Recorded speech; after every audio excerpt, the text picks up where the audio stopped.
Hello students, good morning. मैं अरविंद चौधरी स्वागत करता हूं आप सभी का एक और लेटेस्ट वीडियो में। आज के इस वीडियो में अपने पी ब्लॉक चैप्टर चल रहा है उसको कंटिन्यू करेंगे। इससे पीछे वाले वीडियो के अंदर हमने देखा था एलोट्रॉप्स ऑफ कार्बन, कार्बन के अपने रूप की बात की थी। अब आज स्टार्ट करेंगे कार्बन के प्रमुख यौगिकों की, कंपाउंड्स की बात करेंगे।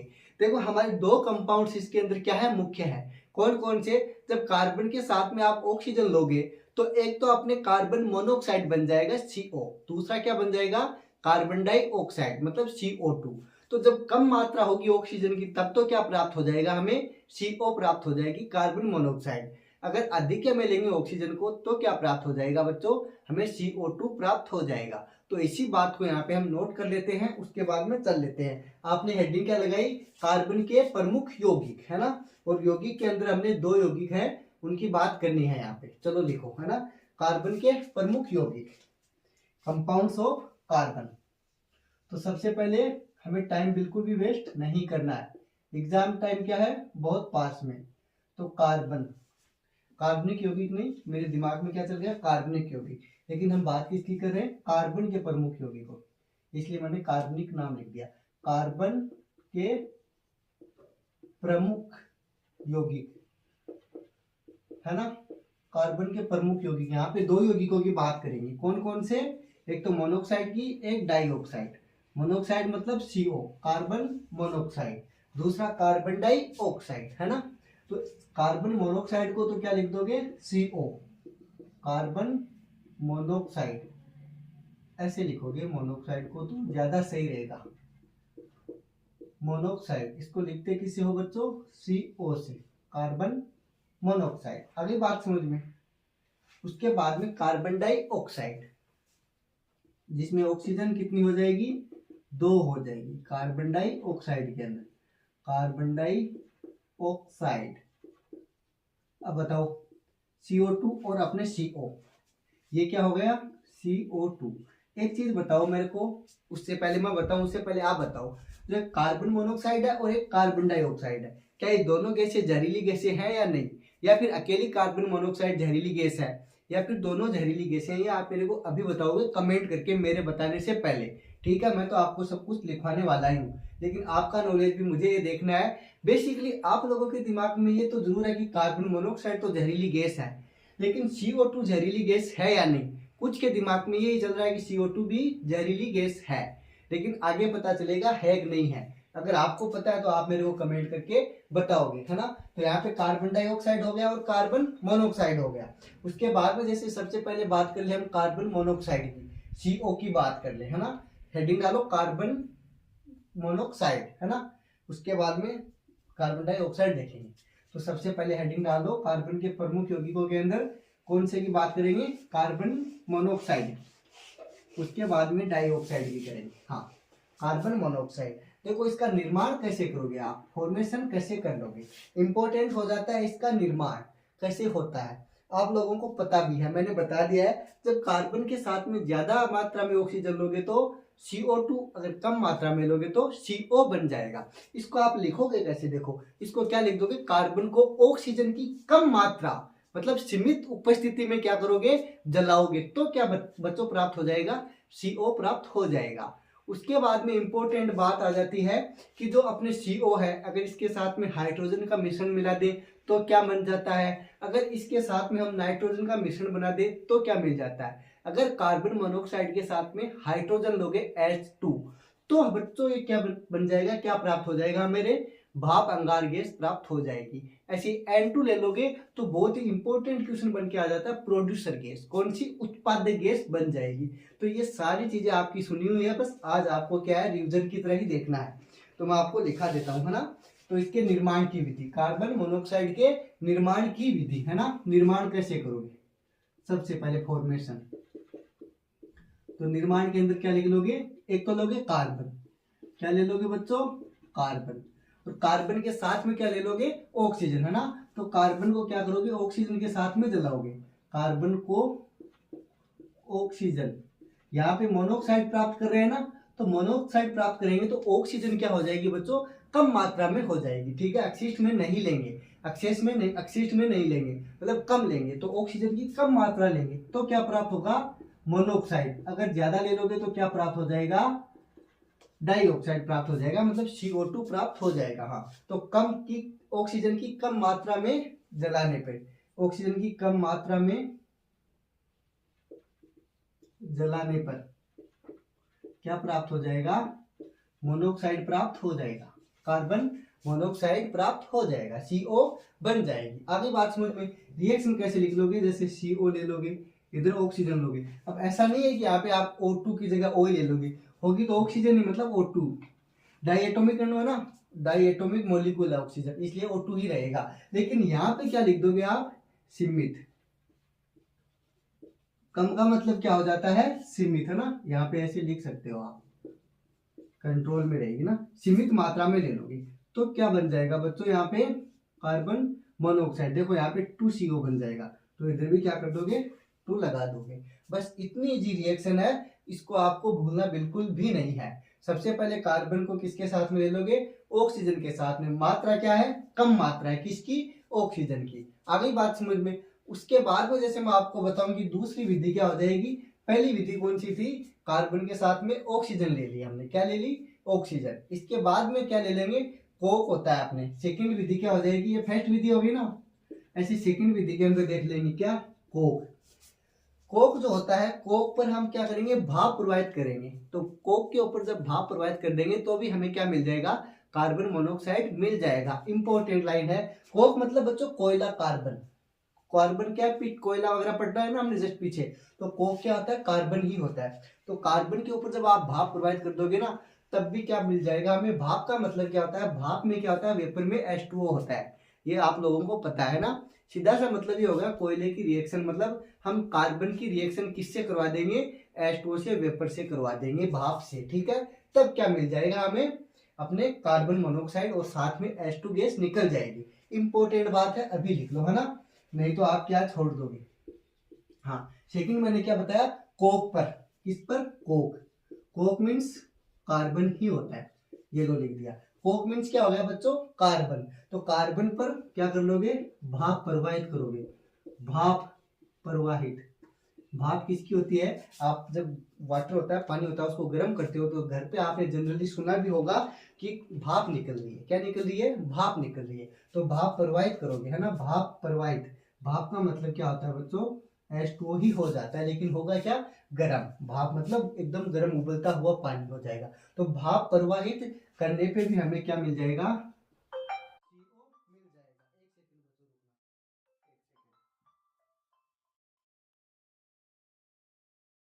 रुकना, फॉर दैट स्टूडेंट। हाँ, तो क्या चल रहा था, कोक पर भाप प्रवाहित करने पर हमें क्या मिल जाएगा, CO मिल जाएगा, कार्बन मोनोऑक्साइड मिल जाएगा, है ना। कोल्स वालों को पता नहीं है कब करना होता है, तो आ जाता है ना, ये तो फर्स्ट टाइम आया, वैसे तो घंटी में ऑफ ही रखता हूँ। हाँ, तो कोक पर भाप प्रवाहित करोगे तो हमें क्या मिल जाएगा, CO मिल जाएगा। हाँ, तो CO क्या प्राप्त हो जाएगा, CO के साथ में हमें H2, सॉरी कार्बन के साथ में क्या लेंगे, H2O लेंगे, भाप लेंगे, तो हमें कार्बन मोनोऑक्साइड, साथ में हाइड्रोजन गैस बाहर निकल जाएगी। तो लिखो यहाँ पे C+H2O। C क्या बताया मैंने, C for carbon means Coke, इसी को आप क्या बोल देते हो, कोक बोल देते हो। ये क्या हो गई बच्चों, भाप हो गई, है ना। उसके बाद में जब इसकी रिएक्शन करवा दी तो यहाँ से CO कार्बन मोनोऑक्साइड, साथ में क्या हो जाएगा, हाइड्रोजन गैस निकल जाएगी। ये बात इंपॉर्टेंट हो गई। अब यहाँ पे क्या हो जाता है, CO और H2 का जो मिश्रण है बच्चों, क्या, कार्बन और अपने कार्बन मोनोऑक्साइड और हाइड्रोजन का जो मिक्सर है, मिश्रण है, इसको क्या बोल देते हो आप, भाप अंगार गैस बोल देते हो। क्या बोल दोगे, भाप अंगार गैस या फिर जल गैस बोल दोगे, क्योंकि क्या बना है, किससे बना है, भाप से बना है, इसीलिए इसको आप क्या नाम दे दोगे, भाप अंगार गैस, या फिर दूसरे वर्ड में क्या बोल दोगे, जल गैस। आगे बात समझ में, ये बात इंपॉर्टेंट हो जाती है, यहाँ पे आई कि नहीं है ये बात समझ में। अगर इसके साथ में हाइड्रोजन के अलावा अगर मैं नाइट्रोजन ले लूं, इंपॉर्टेंट बात बता दूं मैं आपको यहीं पे, अगर कार्बन मोनोऑक्साइड के साथ में मैं नाइट्रोजन ले लूंगा तो इसको क्या बोल दोगे आप, उत्पादक गैस। कौन सी गैस, उत्पादक गैस, मतलब प्रोड्यूसर गैस, उत्पादक, है ना, प्रोड्यूसर गैस बोल दोगे इसी को। क्या नाम हो जाएगा इसका, प्रोड्यूसर गैस या उत्पादक गैस। हिंदी में क्या बोल दोगे, उत्पादक गैस। क्या है साथ में, नाइट्रोजन, इसी को इंग्लिश में क्या बोल दोगे, प्रोड्यूसर गैस बोल दोगे बच्चों, क्या, प्रोड्यूसर गैस बोल दोगे, ठीक है। हाँ, प्रोड्यूसर गैस बोल दोगे। यहाँ पे आप लोगों की बात समझ में आ गई होगी, है ना। चलो स्क्रीनशॉट लो, उसके बाद में आगे कंटिन्यू करते हैं। उसके बाद में कार्बन मोनोऑक्साइड के क्या लिखोगे, गुण लिखोगे, properties, properties of carbon monoxide. अभी बात समझ में, हाँ लिखो, हाँ CO के गुण। ये बात होगी फॉर्मेशन की, निर्माण की। किसकी बात होगी, निर्माण की। अब बात करेंगे गुण की, किसकी, गुण की। हाँ लिखो, देखो गुण कौन कौन से गुण है। सबसे पहले तो क्या है, ये विषैली गैस है कि नहीं है, क्या है ये, विषैली गैस है ना। तो क्या हो जाता है, ऑक्सीजन की तुलना में हीमोग्लोबिन के साथ में 300 गुना बॉन्ड बनाती है क्या। तो उससे ही हमारे क्या हो जाती है, मृत्यु हो जाती है। वो चीज मैं आपको अभी जस्ट आगे बताने वाला हूँ। सबसे पहले आपने देखा है कि इसका रंग कैसा होता है, कलर कैसा होता है, बताओ कलर कैसा होता है। ये कलरलेस होती है, रंगहीन होती है। उसके बाद में मैंने बताओ कि आपको गंध कैसी आती है इसके अंदर, तो बोल दोगे सर इसमें तो गंध भी नहीं आती, मतलब क्या हो जाती है, गंधहीन हो जाती है। सेकंड बात, जैसे चख के देखोगे स्वाद, तो स्वाद का पता चलेगा, बिल्कुल नहीं पता चलेगा, स्वादहीन होती है। आगे बात करेंगे विषैलता की। विषैली गैस होती है कि नहीं होती, जहरीली गैस, बिल्कुल सर जहरीली गैस होती है। लेकिन नेचर की बात करेंगे, प्रकृति की, तो कैसी हो जाएगी, उदासीन गैस हो जाएगी। इतनी सारी बातें हैं इसके गुण के अंदर। उसके बाद बोल दोगे सर इसमें अगर जल से अभिक्रिया करवाए तो क्या हो जाएगा। अभी मैंने आपको बताया कि जल में क्या होती है, लगभग अविलेय होती है, बहुत ही कम घुलती है। इतनी सारी बातें इसकी हो जाती है। बाद में एक बात आती है कि सर ये अपचायक होती है, ऑक्सीकारक होती है, क्या होती है। तो बच्चों ये क्या हो जाती है, अपचायक होती है। अपचायक में भी प्रबल अपचायक होती है, स्ट्रॉन्ग रिड्यूसिंग एजेंट का काम करती है। देखो कितनी सारी बातें इसकी मैंने आपको बता दी, आई बात समझ में। उसके बाद में देखो मैं वन बाय वन आपको लिखाता हूँ। तो यहाँ पे सबसे पहले तो क्या लिख लोगे, इसके गुण के अंदर, किसके गुण, कार्बन मोनोऑक्साइड के गुण के अंदर। तो बोल दोगे सर ये क्या है, रंगहीन है। उसके बाद में क्या बोल दोगे, गंधहीन है। कैसी है, गंधहीन है। उसके बाद में बोल दोगे सर ये तो स्वादहीन भी है, इसमें तो कोई स्वाद भी नहीं है। देखो कुछ भी मतलब वाली बात नहीं है। उसके बाद बोलोगे सर ये विषैली गैस है। कैसी गैस है, विषैली गैस। इसके देखो कितने अच्छे अच्छे गुण है ना, जहरीली गैस है, विषैली मतलब जहरीली गैस है। उसके बाद में बात करेंगे कि सर ये उदासीन है कि नहीं है, तो इसकी प्रकृति क्या हो जाएगी, उदासीन प्रकृति की हो जाएगी, ठीक है। तो इसको क्या बोल दोगे, उदासीन गैस बोल दोगे। इतनी सारी बातें किसकी हो गई, कार्बन मोनोऑक्साइड की हो गई। उसके बाद में बोल दोगे सर ये तो जल में भी क्या है, अविलेय है। तो यहीं पे लिख लो, है ना, जल में क्या है, अविलेय, सोल्यूबल नहीं है ना वाटर में, अविलेय, जल में अविलेय। यहाँ तक आप लोगों के बात समझ में आ गई। उसके बाद में एक इंपॉर्टेंट लाइन मैंने आपको क्या बताई, सर ये स्ट्रॉन्ग रिड्यूसिंग एजेंट का काम करती है। मतलब ये क्या है, प्रबल अपचायक है सर, प्रबल अपचायक, जो खुद का क्या कर ले बच्चों, ऑक्सीकरण कर ले, है ना। तो क्या हो जाएगा, स्ट्रॉन्ग रिड्यूसिंग एजेंट हो जाएगा, स्ट्रॉन्ग रिड्यूसिंग एजेंट। अभी बात समझ में, क्या है बच्चों, ये प्रबल अपचायक है, स्ट्रॉन्ग रिड्यूसिंग एजेंट की तरह काम करती है। इतना सारा काम इसका क्या हो जाता है, अपने CO का हो जाता है। उसके बाद में धातु क्रम, मतलब मेटलर्जी के अंदर भी ये काम आती है। क्या, निष्कर्षण, धातुओं का निष्कर्षण, अर्थात धातु क्रम करने के अंदर भी ये काम में आ जाती है। कैसे, जैसे आप आयरन लोगे, आयरन ऑक्साइड FeO, तो उसके साथ में अगर कार्बन मोनोऑक्साइड लोगे तो Fe अलग हो जाएगा, साथ में CO2 गैस निकल जाएगी। तो क्या बोल दोगे सर, धातु क्रम में भी क्या इसका काम है, अर्थात मेटलर्जी के अंदर भी क्या करती है, ये प्रयुक्त होती है। इंपॉर्टेंट लाइन है। तो अगली लाइन क्या लिख लोगे बच्चों, क्या है, धातु क्रम में भी क्या आ जाती है, काम आ जाती है, धातु निष्कर्षण में भी काम आ जाती है। धातु क्रम को क्या बोल दोगे आप, मेटलर्जी बोल दोगे। क्या बोल दोगे बच्चों, मेटलर्जी बोल दोगे, है ना। देखो धातु क्रम का मतलब जैसे धातु है उसका क्या कर दोगे, निष्कर्षण कर दोगे, तो अलग अलग कर दोगे, है ना। तो ये इंपॉर्टेंट हो जाता है मेटलर्जी, है ना।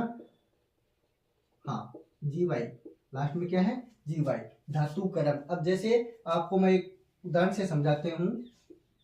FeO है, क्या है, FeO है। अगर इसके साथ में CO ले लोगे, क्या ले लोगे बच्चों, CO, तो क्या हो जाएगा, ये ऑक्सीजन इधर निकल जाएगा इसके साथ में, और ये अकेला क्या बच जाएगा, F ही बच जाएगा। मतलब CO2 क्या हो गई, बाहर निकल गई। तो ये काम कौन करेगा? धातु कर्म के अंदर, मतलब मेटलर्जी का कार्य भी करती है, उसमें भी प्रयुक्त होती है। तो ऐसा बोल सकते हो ना, धातु ऑक्साइडों का अपचयन करके क्या करती है? शुद्ध धातु प्राप्त करती है। एकदम शुद्ध धातु मिल गया ना Fe। तो यहाँ पे इंपॉर्टेंट लाइन यही हो जाती है कि धातु ऑक्साइड होते हैं। कौन? धातु ऑक्साइड, धातु ऑक्साइडों, ये धातु ऑक्साइड ही था ना FeO। तो धातु ऑक्साइडों का अपचयन करके, जो दूसरों का अपचयन करती है और खुद का क्या करती है? ऑक्सीकरण। ठीक है, तो धातु ऑक्साइडों का अपचयन करके क्या करती है? शुद्ध धातु प्राप्त करती है। तो धातु ऑक्साइडों का अपचयन करके शुद्ध शुद्ध मतलब एकदम प्योर धातु क्या हो जाएगी? प्राप्त हो जाएगी, प्राप्त करते हैं। इंपॉर्टेंट लाइन है देखो। अब उसके बाद में देखो, धातु ऑक्साइडों का अपचयन कर दिया, उसके बाद में क्या प्राप्त हो गया?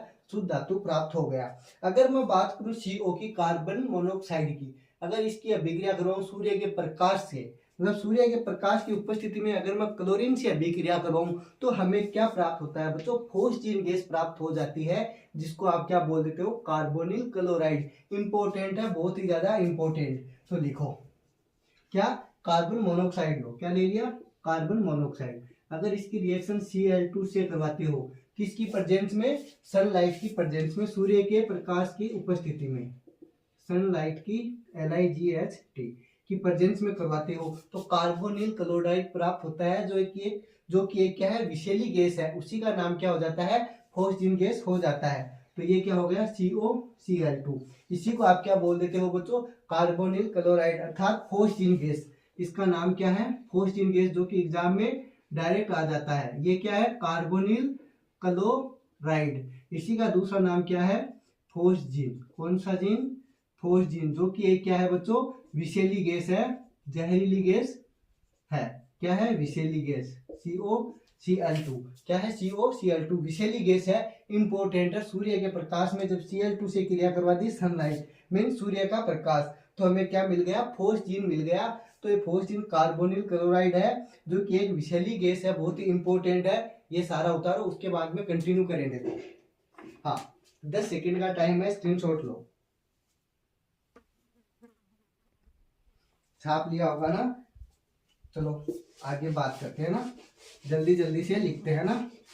स्क्रीनशॉट लो, उसके बाद में नोट्स बनाओ, या फिर नोट्स आपको हमारे टेलीग्राम पे मिल जाएंगे ना। टेलीग्राम पे हमारे ऐप का लिंक दे रखा है, वहां से आप क्या करोगे? नोट्स को डाउनलोड कर लोगे। ठीक है, इजीली आपको नोट्स मिल जाएंगे। ओके, हाँ, अगली बात मैं क्या बताइए आपको? कार्बन मोनोऑक्साइड होता है, क्या वो ज्वलनशील होता है? मतलब CO जो गैस होती है, क्या उसको आप जला सकते हो? या फिर जैसे ऑक्सीजन होती है, वो दूसरी वस्तुओं को जलाने में सहायक होती है, क्या ऐसा कार्य CO भी करती है? देखो इंपॉर्टेंट लाइन आ जाती है यहाँ पे।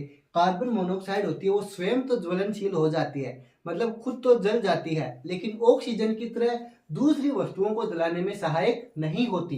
इंपॉर्टेंट लाइन है कि वायु या फिर ऑक्सीजन की उपस्थिति में जलाने पर नीली ज्वाला के साथ खुद तो जल जाती है, लेकिन दूसरे को नहीं जलाती। मतलब जैसे ऑक्सीजन कार्य करती है, वैसा कार्य नहीं करती। तो यहाँ पे इंपॉर्टेंट लाइन आ जाती है, स्वयं क्या हो जाती है बच्चों? ज्वलनशील हो जाती है। कौन सी? ज्वलनशील, मतलब जल जाती है। आगे बात समझ में, स्वयं क्या हो जाती है? ज्वलनशील हो जाती है। अच्छे से लिख लो, ज्वलनशील, लेकिन दूसरों को नहीं जलाती ऑक्सीजन की तरह। ये बात समझ में आ गई। अगर वायु या ऑक्सीजन की उपस्थिति में इसको जलाओगे तो क्या प्राप्त होगा? नीली ज्वाला के साथ जलेगी, है ना। तो यहाँ पे इंपॉर्टेंट लाइन क्या हो जाएगी? O2 के साथ जलने लगेगी, जलने, जलकर, यहाँ पे ऐसे लिखो, जलकर क्या देगी? नीली ज्वाला। कौन सा कलर हो जाएगा? नीला, नीली ज्वाला के रूप में जलने लगेगी। आगे बात समझ में, इंपॉर्टेंट लाइन है, या तो ऑक्सीजन के साथ में या फिर वायु भी बोल सकते हो। वायु में भी क्या होती है बच्चों? ऑक्सीजन तो होती है ना। तो ये बात इंपॉर्टेंट हो जाती है। इसके बाद में बात करें इसकी स्ट्रक्चर की, तो स्ट्रक्चर कैसी होती है? रेखीय होती है, मतलब कार्बन और ऑक्सीजन के बीच में एटम, मतलब एंगल कितना हो जाता है? दोनों एटमों के बीच में 180 डिग्री का हो जाता है, अर्थात इसकी स्ट्रक्चर क्या हो जाती है? रेखीय हो जाती है। तो देखो स्ट्रक्चर, संरचना किसकी? कार्बन मोनोऑक्साइड की। तो संरचना कैसी हो जाएगी? स्ट्रक्चर कैसी हो जाएगी? रेखीय हो जाएगी, लीनियर हो जाएगी। रेसिलिनियर। आगे बात समझ में। अगर बात करें बॉन्ड की, तो आपको पता है ऑक्सीजन के पास में कितने बॉन्ड होते हैं, 2। लेकिन यहाँ पे एक कोऑर्डिनेशन बॉन्ड भी होता है, उपसहसंयोजी बंध भी होता है, जो कि क्या हो जाता है, मतलब उपसहसंयोजी बंध होता है। इस वजह से क्या हो जाएगा, ये अपने ये तीसरा बॉन्ड है ना, इसी को आप क्या बोल देते हो, उपसहसंयोजी बंध बोल देते हो। अर्थात ये क्या हो जाएगा, इसके अंदर अगर हम देखें तो 2 पाई बंद हो जाएंगे, 1 पाई ये, 1 पाई ये, और एक हो जाएगा सिग्मा।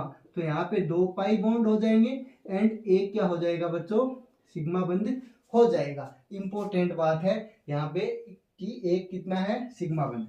सिग्मा बंद कितने हैं बच्चों, 1, और 2 कितने हैं, पाई बंद है। तो इसमें संकरण की बात करेंगे, हाइब्रिडाइजेशन की, तो यहाँ पे क्या हो जाएगा संकरण बच्चों, sp हो जाएगा। क्या हो जाएगा, sp। करेक्टर कितने हो जाएंगे, s के भी 50% और p के भी 50%। तो यहाँ पे संकरण क्या हो जाएगा, हाइब्रिडाइजेशन क्या हो जाएगा बच्चों, sp हो जाएगा। यहाँ तक आप लोगों के बात समझ में आ गई होगी, है ना। बहुत ही इंपॉर्टेंट बात है जो कि एग्जाम में डायरेक्ट पूछ लेता है। पाई बॉन्ड कितने हैं, नंबर ऑफ पाई बॉन्ड्स कितने हैं, 2। उसके बाद में मैंने आपको बताया कि कार्बन मोनोऑक्साइड होती है, उसकी प्रकृति कैसी हो जाती है, जहरीली हो जाती है। तो इसकी प्रकृति जहरीली होने के कारण, जैसे कि हमें बोलते हैं कि रूम के अंदर सिगड़ी जला के नहीं सोना चाहिए।